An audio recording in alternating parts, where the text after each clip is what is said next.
ભલે હું બહારથી એવું દેખાડતી કે ઓકે કોન્ફિડન્ટ છું ને આ તે, પણ એટલી હું હતી નહીં. મને બહુ નાસીપાસ થઈ ગઈ હતી. So I want to know that moment of your life કે તેના આ ક્ષણમાં તો કૃષ્ણની જ હેલ્પ હતી તો જ આગળ થઈ શકે. બહુ બધી જગ્યાએ એવું તમને એ મોમેન્ટમાં ફીલ ના થાય, હા, તમે પછીથી આગળ realize જઈને થાય, yes. રેસિપ્રોકેટ કરો. ખરાબ ત્યારે એટલે થયું હતું કારણ કે હમ. આગળ આવું કંઈક થવાનું હતું. દીવા પૂજા પાઠ ટાઈપ્સ નહોતી ક્યારેક. હવે એક ફિલ્મ હતી જે મને છે ને બહુ એવું લાગતું હતું કે યાર આ ફિલ્મ મારા માટે કદાચ મોટો બ્રેક હશે. કાંઈ સપોર્ટ નહોતો ને તો બી હું માર્કેટિંગમાં એટલી લાગી ગઈ હતી ને કે મને કંઈ દેખાતું જ નહોતું બીજું આજુબાજુ. નાથ દ્વારા ગઈ હતી.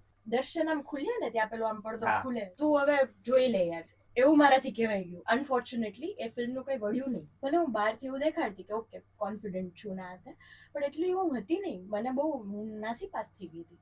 આ ફિલ્મ આ લેવલ પર અત્યારે બ્લાસ્ટ થાવી એટલે મને છે ને એવું થયું કે યાર તું બેઠો છો, કારણ કે તે ત્યારે ના દેખાડ્યું ને અત્યારે મને દેખાડ્યું. મને થઈ ગઈ અનુભૂતિ. કૃષ્ણ સદા સાહેબ. અંકિતભાઈ તમારી મોમેન્ટ. જુનાગઢ ઉતર્યું મારા પાસે કોઈ રૂપિયો નહીં, ખીચામાં એક પૈસા પણ એક જ કેસેટ પિક્ચર બનાવ્યું. એક આંખ આવી ગઈ. હું મને મોટિવેટ કરતો હતો કે કાંઈ વાંધો નહીં, આપણે તો પિક્ચર એક આંખે આમ જ જોવાની હોય ને આમ. My God.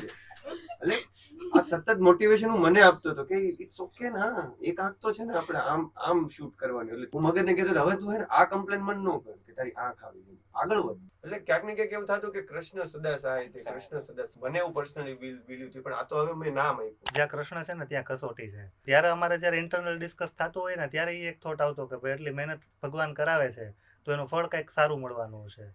અને લોકોનો જે પ્રેમ અત્યારે મળે છે, જે રિસ્પોન્સ મળે છે એ એનું જ ફળ કદાચ છે.